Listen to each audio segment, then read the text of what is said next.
Hello बच्चों, मैं सारिका। स्वागत है आपका मेरे YouTube चैनल पे। बच्चों, आज हम पढ़ेंगे भ्रूणपोष व उसके प्रकार। भ्रूणपोष व उसके प्रकार पढ़ने से पहले हमने पिछले वीडियो में देखा था द्विनिषेचन और त्रिक संलयन, उसको समराइज कर लेते हैं। तो भ्रूण कोश में ये थी अंड कोशिका और इस अंड कोशिका के साथ अंड कोशिका के साथ एक नर युग्मक मिलके युग्मनज का निर्माण करता है। ये युग्मनज होता है द्विगुणित और बीच में जो दो ध्रुवीय केंद्रक हैं, ये ध्रुवीय केंद्रक दूसरे नर युग्मक के साथ मिलकर क्या बनाते हैं? दूसरा नर युग्मक। दो नर युग्मक मुक्त हुए थे परागनलिका से, तो अंड कोशिका एक नर युग्मक के साथ मिलके युग्मनज और दूसरा नर युग्मक जो है ध्रुवीय केंद्रक के साथ मिलके प्राथमिक भ्रूणपोष केंद्रक का निर्माण करता है। पोष केंद्रक का निर्माण करता है। यह प्राथमिक भ्रूणपोष केंद्रक ही भ्रूणपोष बनाता है। ये भ्रूणपोष या क्या बनाता है? एंडोस्पर्म बनाता है। और यह प्राथमिक भ्रूणपोष केंद्रक त्रिगुणित होता है, क्योंकि ध्रुवीय केंद्रक 2n+n 2 हो गए, एक नर युग्मक n हो गया, तो ये त्रिगुणित होता है 3n। यह प्राथमिक भ्रूणपोष केंद्रक भ्रूणपोष का निर्माण करता है और ये युग्मनज से बनता है भ्रूण, और ये भ्रूण जो आगे बढ़ेगा, इस भ्रूण को ये भ्रूणपोष पोषण प्रदान करता है। तो भ्रूणपोष क्या है? बीजांड में निषेचनोपरांत यानी निषेचन के बाद बनने वाला वह त्रिगुणित उत्तक। हमने देखा था कि प्राथमिक भ्रूणपोष केंद्रक जो है वो त्रिगुणित होता है, तो उससे जो बनेगा त्रिगुणित उत्तक, जो परिवर्तनशील यानी कि बढ़ते हुए भ्रूण जो डेवलप होगा, आगे बढ़ेगा, उसको पोषण प्रदान करता है। इसे बोलते हैं भ्रूणपोष। तो बीजांड में निषेचन के बाद बनने वाला वह त्रिगुणित उत्तक जो परिवर्तनशील भ्रूण को पोषण प्रदान करता है, भ्रूणपोष कहलाता है।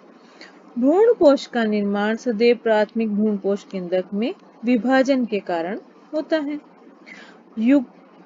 पता है तुम्हें, सामान्यतः युग्मनज में विभाजन स्टार्ट हो जाते हैं, उसके बाद प्राथमिक भ्रूणपोष केंद्रक में विभाजन होते हैं, परंतु भ्रूणपोष का परिवर्धन तेजी से होता है। जैसे हम टेबल पे गए और हमारे आगे प्लेट तैयार है, उसी तरह से जब भ्रूण बढ़ेगा, उसके लिए उसका भोजन तो पहले से ही तैयार है। ये भ्रूणपोष में खूब सारा स्टार्च होता है, जो कि भ्रूण निर्माण में मदद करता है। तो भ्रूण निर्माण से पूर्व ही इस भ्रूणपोष का परिवर्धन संपन्न हो जाता है और यह परिवर्तनशील भ्रूण यानी कि बढ़ते हुए भ्रूण को पोषण प्रदान करता है। आवर्तबीजी पादप जो हैं, उनमें भ्रूणपोष अधिकांशतः त्रिगुणित उत्तक है और इसका निर्माण निषेचनोपरांत यानी कि निषेचन के बाद होता है। इसके विपरीत अनावर्तबीजी पौधे जो है, इसमें यह अगुणित मादा युग्मकोद्भिद उत्तक है, जो कि भ्रूणपोष की भांति कार्य करता है। अर्थात अनावर्तबीजी पादपों में भ्रूणपोष का परिवर्तन निषेचन से पूर्व होता है। ठीक, तो अब हम पढ़ेंगे, इसके प्रकार पढ़ने से पहले हम पढ़ेंगे भ्रूणपोषी बीज क्या होते हैं। भ्रूणपोषी बीज वो कुछ पौधों में भ्रूणपोष जो है वो बीज में अंकुरण के समय तक पाए जाते हैं, जैसे कि गेहूं, अरंडी, मक्का, इन्हें बोलते हैं भ्रूणपोषी बीज। तो ये भ्रूणपोषी बीज हैं। इस बीज में ये एंडोस्पर्म में, ये मक्का के बीज का चित्र है, इसमें ये एंडोस्पर्म या भ्रूणपोष पाया जाता है, जो कि इस भ्रूण को पोषण प्रदान करता है, यानी कि अंकुरण के समय तक इसमें भ्रूणपोष पाया जाता है, इसलिए इसे कहते हैं भ्रूणपोषी बीज। अभ्रूणपोषी बीज, नॉन एंडोस्पर्मिक सीड, कुछ पौधे होते हैं जिसमें बीज निर्माण के दौरान भ्रूणपोष का पूरा उपयोग हो जाता है, ठीक है। इन पौधों के बीजों में इनका भोजन बीज पत्रों में संचित होता है। ये चने का चित्र है, डाइकोट सीड है ये। इसमें ये कोटालिडन या बीज पत्र हैं। इन बीज पत्रों में भोजन संचित है, यानी कि बीज बनने के दौरान ही पूरा भ्रूणपोष यूज में आ जाता है। और ऐसे बीज पत्रों जैसे जो बीज होते हैं इन्हें अभ्रूणपोषी बीज कहते हैं। इनके बीजों में इनका भोजन बीज पत्रों में संचित रहता है। चना, सेम, मटर आदि ये है अभ्रूणपोषी बीज। यानी भ्रूणपोषी बीज वो हो गए जिसमें भोजन अंकुरण के समय तक पाया जाता है, और अभ्रूणपोषी बीज वो हो गए जिसमें बीज निर्माण के समय ही भ्रूणपोष का पूरी तरह से उपयोग हो जाता है। अब पढ़ेंगे भ्रूणपोष के प्रकार। भ्रूणपोष कितने प्रकार के? तो विकास की प्रक्रिया, जो डेवलपमेंट की प्रक्रिया है भ्रूणपोष की, उसके आधार पर भ्रूणपोष निम्न 3 प्रकार के होते हैं। पहला है केंद्रकीय भ्रूणपोष, न्यूक्लियर एंडोस्पर्म। कोशिकीय भ्रूणपोष, सेलुलर एंडोस्पर्म। फैलोबियल भ्रूणपोष, फैलोबियल एंडोस्पर्म। तो सबसे पहले हम पढ़ेंगे केंद्रकीय भ्रूणपोष के बारे में। तो केंद्रकीय भ्रूणपोष या न्यूक्लियर एंडोस्पर्म, जैसा कि नाम से ही विदित है, इस प्रकार के भ्रूणपोष के विकास में प्राथमिक भ्रूणपोष केंद्रक यानी कि पीईएन जो है, ये प्राइमरी एंडोस्पर्म न्यूक्लियस या पीईएन, ये क्या करता है, बार बार विभाजन द्वारा बहुत सारे स्वतंत्र केंद्रक बनाता है, लेकिन भित्ति निर्माण नहीं होता। खूब सारे न्यूक्लियस बन रहे हैं इसमें, ये खूब सारे न्यूक्लियस हैं, ये विभाजन हो रहा है और खूब सारे न्यूक्लियस बन रहे हैं जो कि परिधि की ओर व्यवस्थित हो जाते हैं और मध्य भाग में एक रिक्तिका का निर्माण हो जाता है। ठीक है, ये मध्य भाग में रिक्तिका बन जाती है। केंद्रक जो है खूब सारे बन जाते हैं लेकिन भित्ति निर्माण नहीं होता। ये केंद्रक परिधि की ओर, ये परिधि है, परिधि की ओर ये केंद्रक व्यवस्थित हो जाते हैं। बाद में रिक्तिका समाप्त हो जाती है और बहुत सारे केंद्रक भर जाते हैं। ये क्या है, मुक्त केंद्र। ठीक है, बहुत सारे केंद्रक इसमें भर जाते हैं।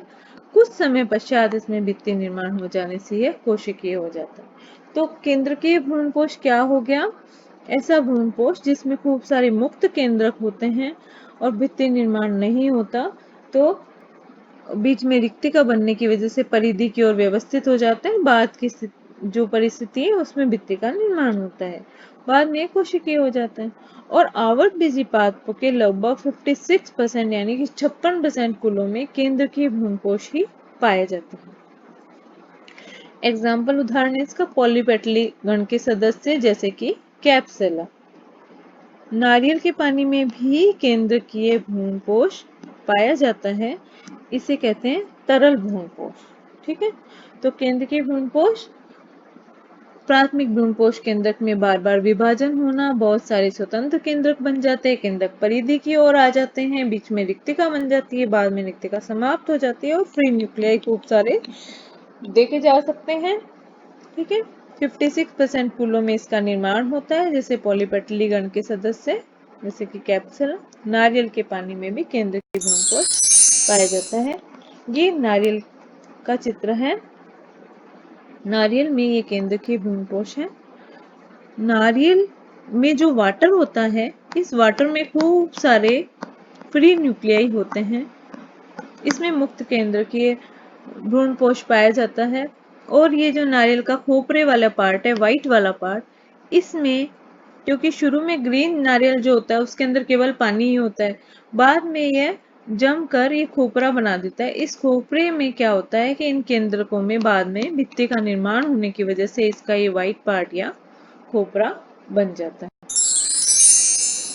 सेकंड है कोशिकीय भ्रूणपोष। जैसा कि नाम से ही पता चल रहा है, इस प्रकार के भ्रूणपोष के निर्माण में प्राथमिक भ्रूणपोष केंद्रक में प्रत्येक विभाजन के बाद कोशिका भित्ति का निर्माण होता है। यानी कि ये एम्ब्रियो है, ये प्राथमिक भ्रूणपोष केंद्रक है। अब इसमें जितने भी विभाजन होंगे 2 बने तो भित्ति का निर्माण, 4 बने तो हर बार भित्ति का निर्माण हो जाता है। इस तरह से हर बार भित्ति का निर्माण होने की वजह से इसे बोलते हैं कोशिकीय भ्रूणकोश। ठीक है, ये है कोशिकीय भ्रूणकोश। एग्जाम्पल है गैमोपेटली गण के जो सदस्य हैं, जैसे कि बिलार्सिया और वर्बेस्कम। ठीक है, तो बिलार्सिया है और वर्बेस्कम है, ये इसके एग्जाम्पल है। तो कोशिकीय भ्रूणकोश क्या हो गया? इस प्रकार के भ्रूणकोश में प्रत्येक विभाजन केंद्रक का, प्राथमिक भ्रूणकोश केंद्र का प्रत्येक विभाजन के बाद कोशिका भित्ति का निर्माण होगा। यह संपूर्ण कोशिकीय हो जाएगा और इसमें कहीं कहीं चुष्कांग भी विकसित हो जाते हैं, जैसे कि गैमोपेटली वर्ग के सदस्य हैं बिलार्सिया, वर्बेस्कम। तीसरी तरह का भ्रूणकोश है हेलोबियल भ्रूणकोश। यह भ्रूणकोश है, ये इन दोनों के बीच का प्रकार है, मतलब इन दोनों का मध्यवर्ती भ्रूणकोश है। इसमें प्राथमिक भ्रूणकोश केंद्रक में प्रथम विभाजन के बाद भित्ति निर्माण हो गया, यानी कि ये फर्स्ट डिवीजन जो हुआ है, पहला डिवीजन, ये प्राथमिक भ्रूणकोश केंद्रक है, इसमें पहला डिवीजन हुआ तो भित्ति का निर्माण हो गया।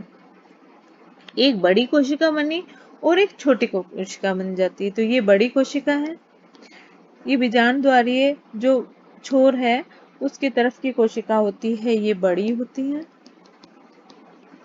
और निभागीय छोर की कोशिका जो है ये छोटी होती है। 2 कोशिकाएं बन गई। निभागीय छोर वाली छोटी कोशिकाएं, इसमें केंद्रक में मुक्त विभाजन होते हैं। कहीं कहीं इसमें विभाजन होते हैं, कुछ पौधों में विभाजन नहीं भी होते हैं। तो इसमें जो विभाजन होते हैं मुक्त केंद्र के होते हैं। और बीजांड द्वार की तरफ वाली बड़ी कोशिका में भी केंद्रक विभाजन होता है, ये फ्री न्यूक्लियाई होते हैं।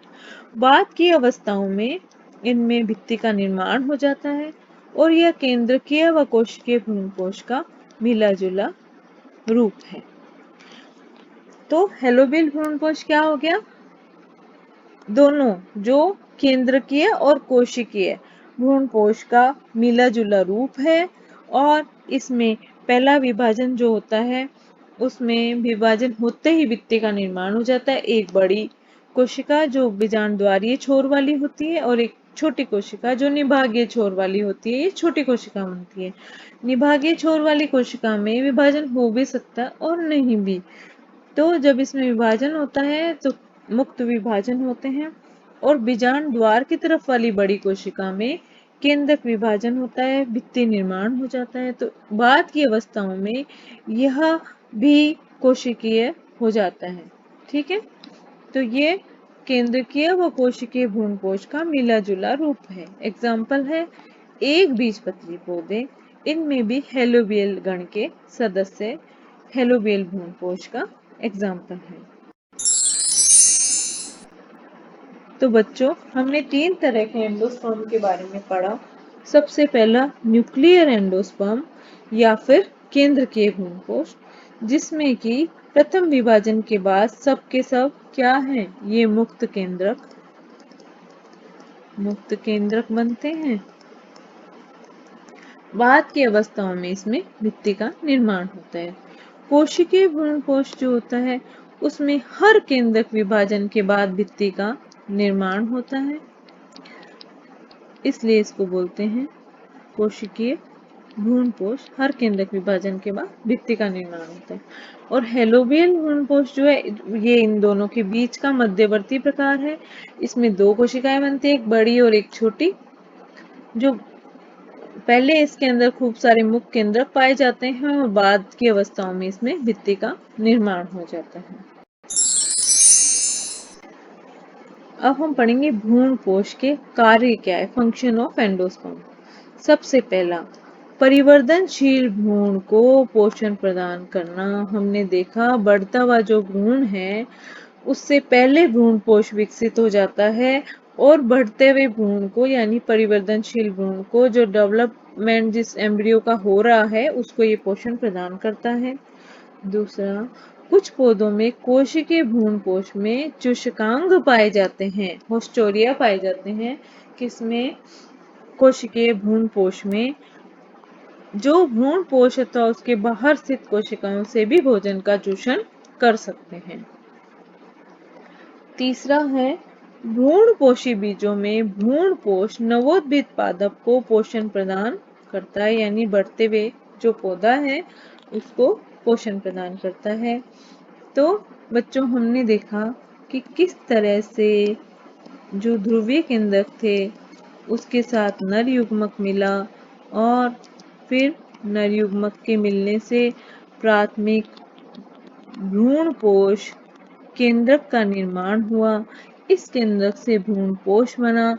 भ्रूणपोष परिवर्तनशील भ्रूण को पोषण प्रदान करता है। कुछ पौधे जो हैं उनमें कोशिकीय भ्रूणपोष पाया जाता है। इसमें चूषकांग होते हैं जो भ्रूणपोष और उसके बाहर स्थित कोशिकाओं से भोजन प्राप्त कर लेते हैं। भ्रूणपोषी बीजों के बारे में पढ़ा हमने, भ्रूणपोषी और अभ्रूणपोषी बीज। तो भ्रूणपोषी बीज वो हैं जिसमें बीज के अंकुरण के समय तक उसके अंदर एंडोस्पर्म होता है, और अभ्रूणपोषी बीज वो हैं जिसमें बीज के निर्माण के टाइम भ्रूणपोष काम में आ जाता है। तो भ्रूणपोषी बीजों में भ्रूणपोष नवोद्भिद पादप, जो नया पौधा होता है, नवांकुर होता है, उसको पोषण प्रदान करता है। 3 तरह के हमने भ्रूणपोष पढ़े थे, ठीक है? 3 तरह के भ्रूणपोष पढ़े थे, केंद्रकीय,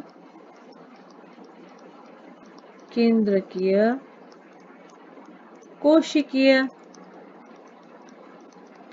और हेलोबियल भ्रूणपोष। 3 तरह के भ्रूणपोष पढ़े, भ्रूणपोष के कार्य पढ़े। बड़ा इंटरेस्टिंग टॉपिक था। आशा है आप लोगों को समझ में आया होगा। तो बच्चों, फिर से मिलते हैं। This is the end of the session. We will be back soon. तब तक के लिए नमस्ते, गुड बाय।